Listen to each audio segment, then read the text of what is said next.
The opinions expressed on this podcast are those of the individuals and do not reflect any official view of the United Steelworkers, USW, Local 105, or its officers or sub-board members for officers. Now, from the banks of the mighty Mississippi, this is Steel Revolution. It just doesn't feel right. What doesn't feel right? It doesn't feel right. You need it to feel right? Yeah. It's like you're just starting out of the blue with nothing. With nothing. Here we go. Steel Revolution number 11. Back at it after the election hangover and taking a little holiday break. Gonna have a new rule that if there's any pin clicking, somebody owes somebody beers or something. No more pin clicking. I heard it on the last one. Did it bother you? It bothered me, I'm yeah. pretty sure it was Sean. I guess somebody couldn't edit that out when he spends 3 hours editing. I gotta do what I can to make you guys sound good. Oh, does that take that much work? Oh man, yeah. I could use more time, actually. Okay, got you. As long as we get this thing up today, we got the Christmas movie on Saturday, 9 a.m., right, Mike? Yep, Moline, Regal Theaters. Name of the movie? Moana. All right, I couldn't. I just had to say Disney princess movie. It was beyond me to say the actual name. And Christmas basket should be shaping up. Anybody got money? It's welcome at the basket or at the boxes now at the gates. Shooting for 600 baskets this year again. As well as we still have Toys for Tots going on for another week till December 9th. Yeah, and USW news kind of pertains to local news. Myself and Rick Ramirez will be going down to Birmingham to partake in the Civil and Human Rights Conference. Going to try to snag some audio while we're down there and have that going forward because I could see this probably being our last podcast until either the very end of the year or the beginning of next year. And Mike and Sean are going to make the commitment to have it on iTunes by then. It will be done. All right, good news. We'll start the podcast off with actually some good news. Local area, the terminated employees or employees that were out on strike against Brand Construction have been returned back to work. National Labor Relations Board Administrative Law Judge Robert Ringler ruled Monday. This would have been last Monday? No, a couple Mondays ago. 2 Mondays ago, yeah. 2 Mondays ago. That Brand Construction and the High Brand had violated National Labor Relations Act by discharging 7 employees in 2015. Ringler ordered the 2 employers to reinstate employees and make them whole for any losses of earnings and other benefits. According to the employees, they were fired in engaging in a work stoppage and were initially mislabeled or intentionally mislabeled as resignations. Ringler ruled the strikers were engaged in protective activity when they conducted the work stoppage over safety, wages, and benefits back in 2015. They reached out to Terry Brandt for questions. This came from the Rock Island Argus and Dispatch, and of course he could not be reached. Maybe he was in Europe again. Let's see, the judge went on to say that any claims that the striking workers had quit or lost the acts per protection was a sham. So some good news coming out of there.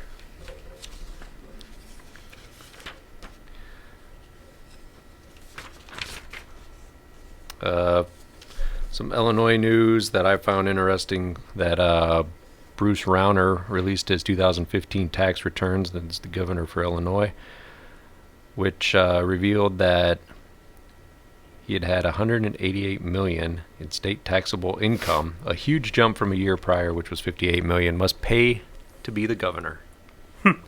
Yeah. What's the difference there? $130 million? It's quite a big jump. Same thing Trump's going to do when he gets in office. Yep, absolutely. Speaking of Rauner, I'm sure everybody knows or has heard that he's reached a deal to keep both the Exelon plants, or as of yesterday, Rauner had reached a deal to keep both the Exelon plants running in our area. It seems though as today though that that deal's not as good as what he initially announced yesterday. There's some things in the bill that he's claiming Madigan put in there that he doesn't like. There's some things that the other side of the aisle say he had thrown in there that they don't like. For instance, there's a tax rate that neither side agreed on. There's also could be pending lawsuits from other power providers in the state.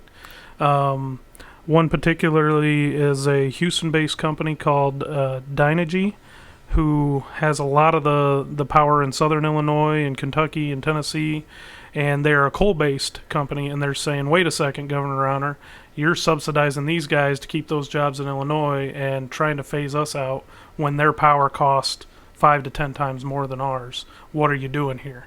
So they've come out of the woodwork last night and today, and have been talking about cost. So it'll be interesting to follow it because Rauner's playing he wants to be like Trump now and follow the Indiana thing, and it's kind of backfiring in his face. So we will be following that, and definitely by our next one we'll be able to talk about the outcome of it. Yeah, we'll talk about more about that. It's the details that get these guys. Moving from Illinois to Iowa, we'll talk about Brain Dead and his privatization of the Medicaid of Iowa. So, did some research. So, if you think of healthcare, there's the patients that receive care. There's the healthcare professionals who provide it, and the insurers. So the new system of privatization of the Medicaid in Iowa that Governor Braindead put in, two out of the three are not doing so well. When you think about patients, said Iowans are complaining that they can't see their regular doctors or obtain prescriptions. So right away, what do you hear from the Republicans about Obamacare? Why can't you see your doctors? You can't see your doctor. Yep. And what does Republican Braindead do? Does this now you can't see your doctor, and you can't obtain your prescriptions. They're spending hours on the phone trying to obtain approvals for care and answers, or to find or they find out that the new non-for-profit Medicaid or new for-profit Medicaid insurer will not pay bills for emergency care. There's a case of an 18-year-old from Cedar Rapids who had a dislocated shoulder while playing football because the bone was threatening blood flow to his brain, and pressing on his windpipes, doctors sent him to the University of Iowa clinics where he had surgery and stayed overnight. Later received a bill for the cost of $26,000 because the provider said he did not gain approval. So, sorry about you. Now, for the actual healthcare providers, which I know on this show we had brought up a company out of Muscatine that was having a hard time. They had to borrow money. They were at their limits. Couldn't borrow money anymore because they were not getting paid. And that seems to be a continuing problem under Braindead's new privatization. There's a company, let me see, where's that? Central Iowa Family Planning. It's closing its remaining offices in Grinnell and Marshalltown. Organization which does not provide abortions, in case you were wondering, could not survive the governor's Medicaid privatization. There are issues with payments and reimbursement levels to the point that there is really nothing more to do. They've killed us. That was from the executive director, Mandy Bigley. And you know where there's one, there's 25 or 30 more. So. Right. So the brain dead governor, which you cannot get rid of, the zombie governor, you cannot kill him, you cannot get rid of him, but he seems to be doing a bang up job in killing one. mental health facilities in Iowa and then this privatization. The only ones making money or making good out of this deal is the insurers. So when they turned it over, they were to manage Iowa's $4.6 million Medicaid program. So they negotiated contracts with the state intended to cover the cost of care while allowing them to pocket millions of dollars for the administration fees. Last month, Iowa taxpayers suddenly learned that they'd be forking over an additional $33 million to the companies for that fiscal year. Wow. So, Brain Dead's math must be as good as Trump's math, because that doesn't add up. No. I want to talk about the recent election hangovers. So, Illinois, how did they do, Mike, with the state House and Congress? Did they keep one or did they lose We kept one. Did you keep one? Yep. Oh, that was something earlier I was going to mention. So with Rounders, all of Rounders' money he made, not to mention he put in, what was it? Was it $50 million of his own money? $50 million, yes. Yeah, to get more people that would side with him in the Illinois Congress or House and Senate. Yep. So with that, Iowa lost both the House and the Senate and are now completely in Republican control. And watch out, here comes the attack on workers.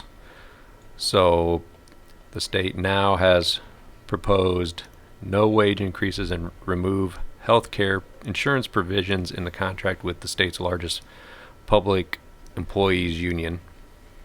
So AFSCME Council 61 is who they're going after. President Danny Homan had said that the state is shortchanging public employees in anticipation of legislation next year that could change Iowa's collective bargaining laws.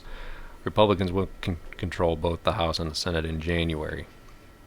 That AFSCME Iowa Council 61 represents 40,000 public employees, including correction officers, firefighters, and mental health workers. And if you remember from a previous podcast and from us being out at the Iowa Fed convention, some of these people that the cuts that Branstad has made in mental health caused patients that should be in a more secure facility to be in one that wasn't, in which caused a correction officer to ultimately be raped by one of the inmates because it wasn't as secure. Again, more of what we're going to see going on around the country with Republican control. It's going to be time to stand up and fight back before you lose everything. You got any more with the governors here, Mike? I think that's it on both of them. All right, we'll take a break here and come back. Your way to work tomorrow, instead of sitting around with your finger up your ass, look around. There's a union out there called AFSCME, and they're busting their balls for you doing a lot of shit work you take for granted. For example, we pick up your fucking garbage.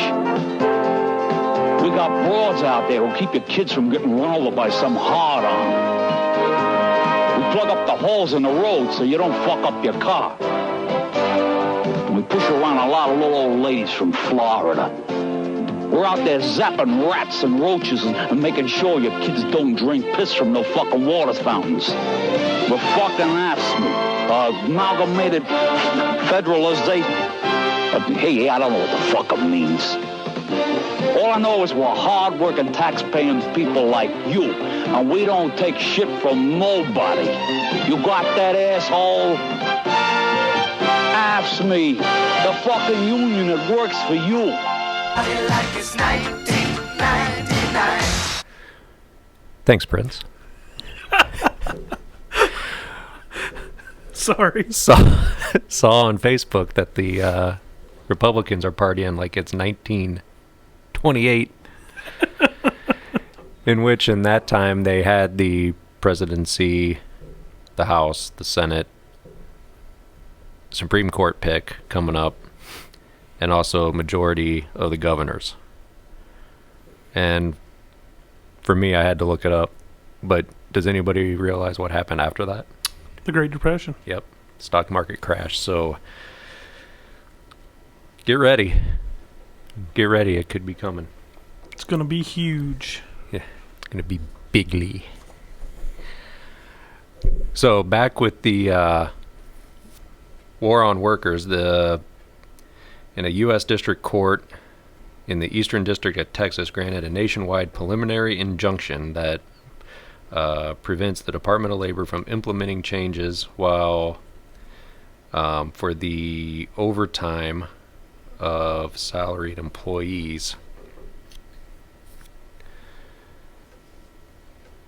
This comes as what was so-called to shrink the white-collar exemption on more than doubled the salary threshold under which employers must pay overtime to their workers.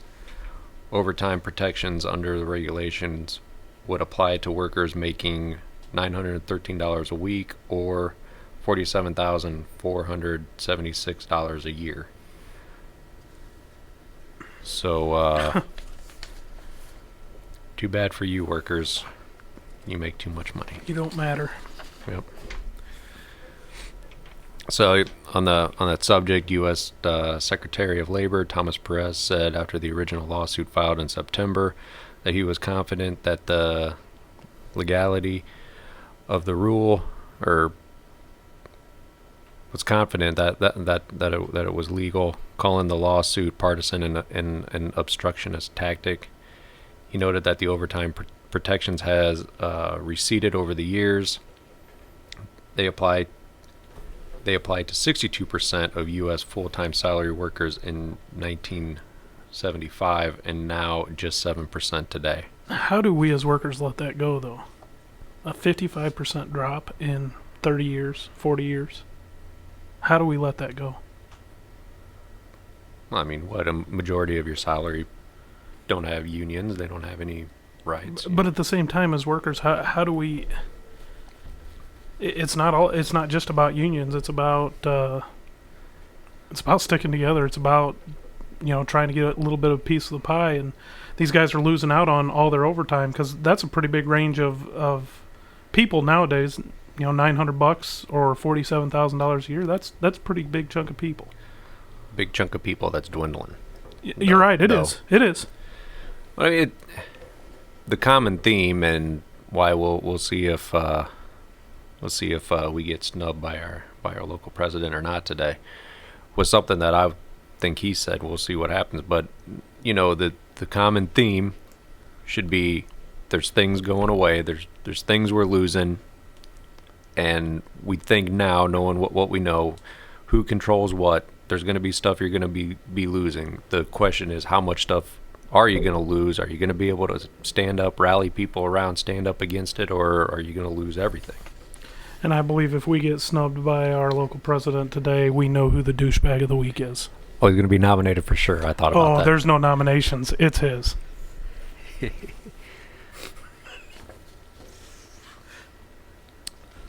So furthermore, I keep on looking over at Sean like he's going to say something.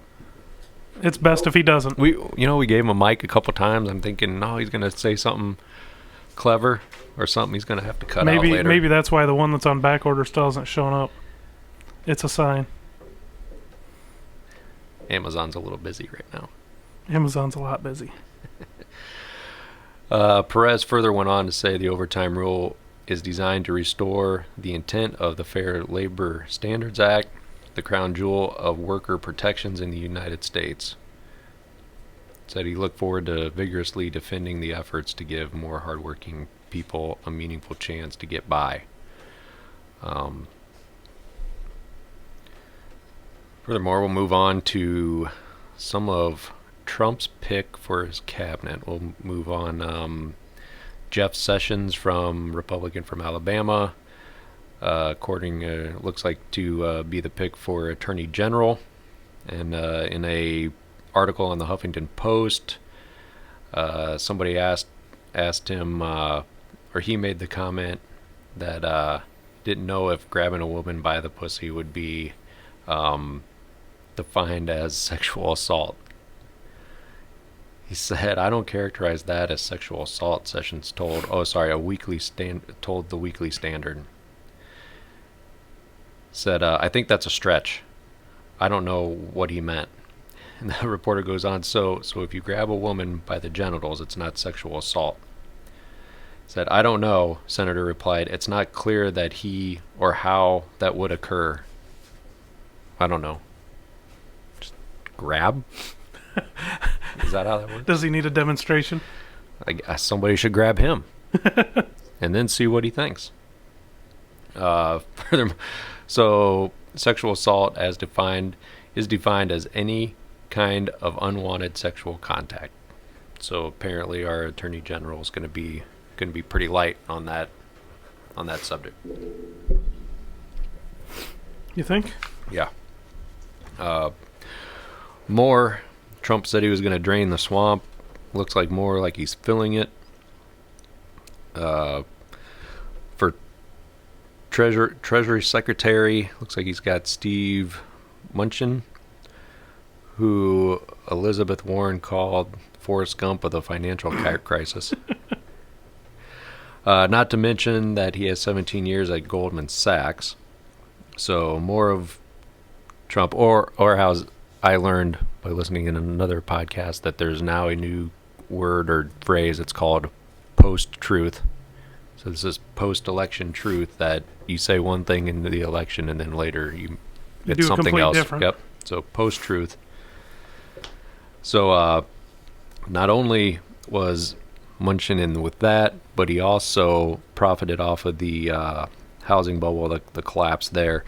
Started a bank in which, let's see, he would charge the foreclosed home. He would harvest fees from appraisals, inspection, and late payments, and get protected by a federal backstop.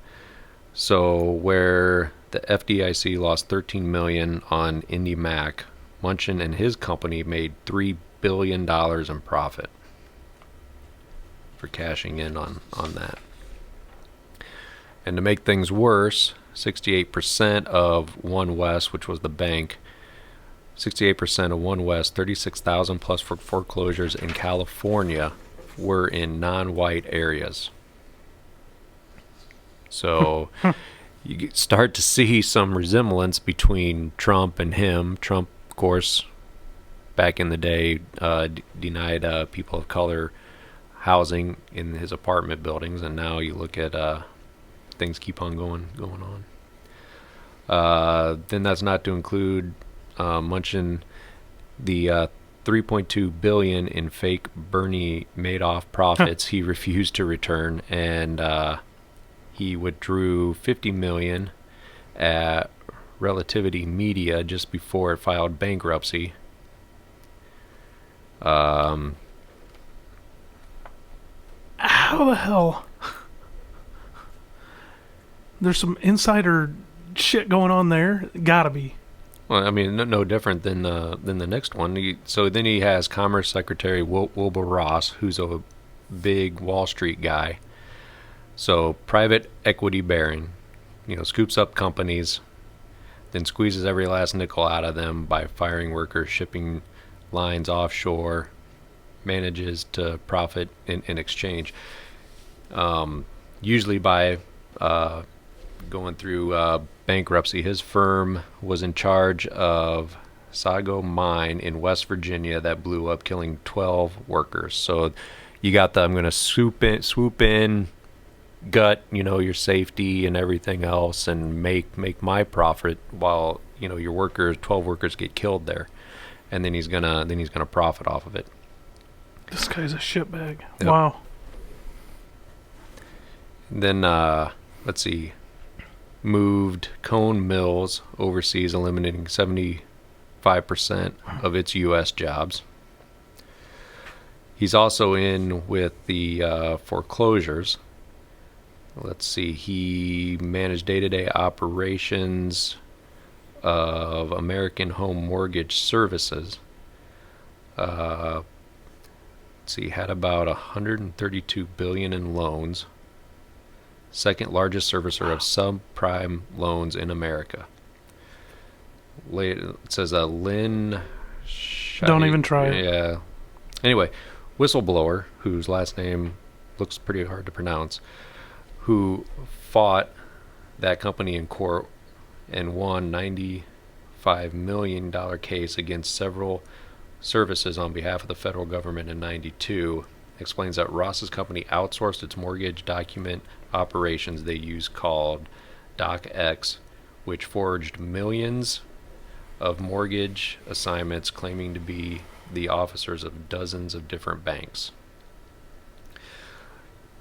So he got away with all that. Then there was an offshoot of that company, I believe, in which he was miraculously able to sell 72 million in stock right before it dropped 20%. So you see these people are all the same. There's a trend here, yeah. Yep. So, yeah. So Ross, Munchin were all profiteers of the crisis. So was Trump himself, as he bragged later, and we will we get to during the election or before the election, how he bragged about how he made money off of it. Let's see. Let's take another break and then come back.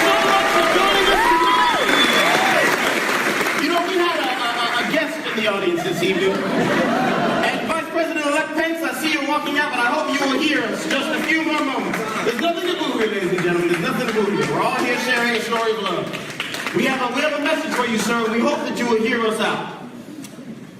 And I encourage everybody to pull out your phones and tweet and post, because this message needs to be spread far and wide, okay? Vice President-elect Pence, we welcome you, and we truly thank you for joining us here at Hamilton and American Musical. We really do. We, sir, we are the diverse America who are alarmed and anxious that your new administration will not protect us, our planet, our children, our parents, or defend us and uphold our inalienable rights, sir. But we truly hope that this show has inspired you to uphold our American values and to work on behalf of all of us. All of us.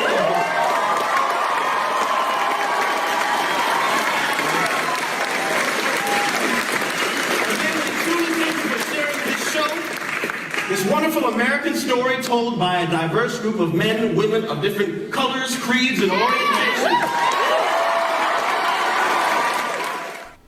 All right, coming out of the break from listening to the audio from the play Hamilton, in which that cast stood up and told Vice President-elect Mike Pence what they thought of him, or told him what he should do and represent all people, not just the few.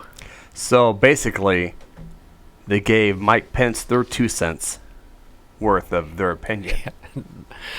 Nice, Sean. As you I made that up. As now you guys can listeners know that Sean is here and Mike is not, and the original 2 recordings of the last part of this podcast is gone somewhere. I don't know. But like those guys stood up, and what is the theme of the show today was standing up and fighting back. What you're going to have to do to hopefully not lose everything, or watch as pieces of shit governors or president-elects burn the country to the ground, or the states to the ground, and try to rise from the ashes, or hopefully stand up and fight back and delay some of the stuff until we can get some people in there that actually support working people. Goes along with President-elect Trump wanting to jail people for a year or take away their citizenship if they burn the American flag. That being said, I don't think I would ever do that. I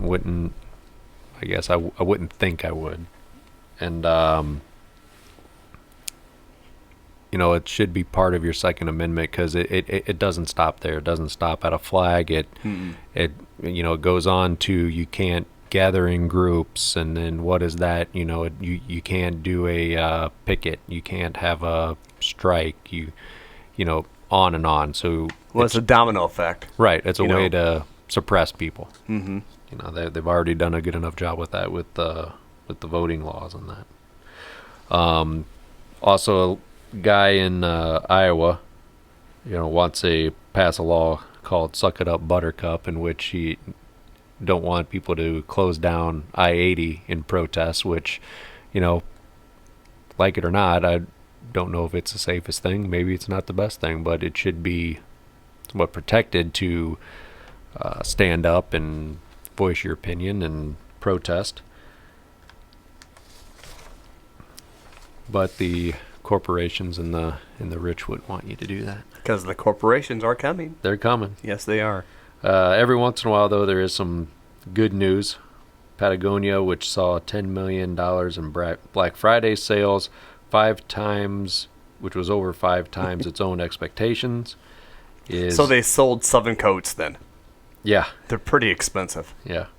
They're pretty... I think I saw a Patagonia onesie at a store here. It's pretty neat, but I think it was like $70. You get that for Nicholas? Yeah, he needs it. As long as it's got some flaps in there for him. Sorry, I had a visual. Not good. Nice. Anyway. Anyway, all the money from that will be going to to save the environment. To save the environment. Going to be given to grassroots organizations to help environmental organizations. Fundraiser for the earth. Yeah, that's what people nicknamed it, and the company was looking for something to showcase the importance of the environment and climate change after the election, which is suitable because we know, climate change is just a hoax put on by China. China. And speaking of Trump, that thinks that is he gonna build a wall around China too? Is that what his next thing is? Yeah. Oh, okay. Why not? Well, how's he gonna get his stuff over then? I don't know. Okay. He might move it all to the Bangladesh or something. Maybe he can get a new route. Which Trump probably teaches that at Trump University, which he just settled a $25 million lawsuit. So the 3 lawsuits, settlement total $25 million. That covers 6,000 former students. Victims will receive at least half of their money back. Like I was saying earlier, where's the other half? But it's in his pocket. Yeah, it's in his pocket. Okay. You don't have to give that back. Apparently not. And that was, about half of what the original lawsuit was for, in which he was pretty proud to say he only settled for half or some sort of a fraction of the original lawsuit because he's got to get back focused on the company. I mean the country. Yeah, what a stand-up guy he is. Yeah, you gotta rent out some 2 levels of Trump Tower to the Secret Service and pocket that money. Mm-hmm. Buy some Trump steaks and vodka for him. That sounds good. Some drinks sounds good. I don't know about Trump vodka. Yeah. More about Trump is he has he's a saint. Told everybody he's a saint for the working class. Yeah. Just he needs to go back to school on his math. Yeah. So Trump had said, he bragged that he's saving 1,000 jobs from going to Mexico from Carrier in Indiana. What a saint. Yep. Which in his math, 1,000 equals 800. But then again, like you mentioned before, he probably learned his math from Trump University. Yep. So. Yep. And out of those 800, you dig into the numbers, only 400 is over what Carrier had already agreed to keep in America or in Indiana. Back in March 2016 agreement. That Trump had nothing to do with. Yeah, then. Trump had nothing to do with it. They already agreed to keep 400 workers. Okay. So now, due to the Pence giving his 2 cents away of state tax money, or $700,000 a year in order to keep those extra 400 jobs. Another stand-up guy. Yeah. Also, Indiana, they're very giving to their corporations. Absolutely. Carrier is midway through a 6-year deal on property tax that saves the company $1.2 million. State of Indiana also gave Carrier $200,000 in grants to train its employees, which I imagine they pocketed most of that or gave it to probably CEO bonuses, because why would you spend $200 on grants to train your people when you're just going to ship the jobs to Mexico? Yep. So if you're keeping track at home, that of the 1,300 jobs will still go to Mexico. And Carrier is a division of United Technologies, a corporation that also earns over $5 billion annually in contracts from the U.S. Department of Defense. You don't say. Yep, that is $5 billion. That, With a B. Yeah, from the Department of Defense, which was last time probably our tax dollars. I would say so, yeah. Yeah, so that goes with that, and talk about the guy who recorded when they announced the departure of those jobs was a USW right member. Right, the members at that Carrier plant that got so much publicity off of Facebook for the video of the asshole telling them their jobs were going to Mexico. That is a USW local, USW members working there, and again, standing up, trying to do what's right, videotaping that, getting it out there. And, it certainly was probably one of the main things on why Carrier was out there, why Trump knew about it, why some of this happened. So it helped save some jobs.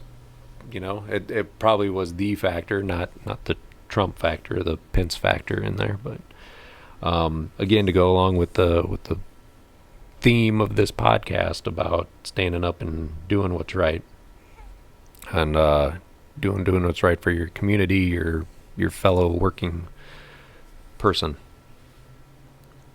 And with that, we got to do what is also right and nominate a douche of the show. I guess we should get away from douche of the week. Since we're not doing this weekly. Douche of the show. Douche of the show. And there's so many out there. There's so many out there. I'm going to let you do number 3, who you think should be, because I'm not going to mention his name. Number 3, Brad Grieve. Okay, see, I didn't mention it. He stood us up. He keeps on saying he's not on the podcast, but every time you invite him... Did he have other obligations?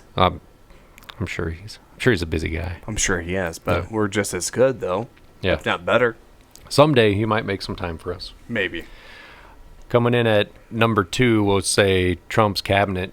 Well, you know what? Actually, if I may interject, yeah. Nicholas is not here. Ooh, do you want to slide? I don't know if you... No. Okay. You want to slide him in? Maybe. Nah, I don't know. Okay, number 2. I'm sorry. I mean, if anything, we could put you down there. No, let's just go with that. Okay. The Trump's cabinet. Let's move on. So Trump's cabinet. Okay. Apparently, grabbing women by the pussy is not sexual assault. Apparently not. According to Jeff Sessions. Yeah.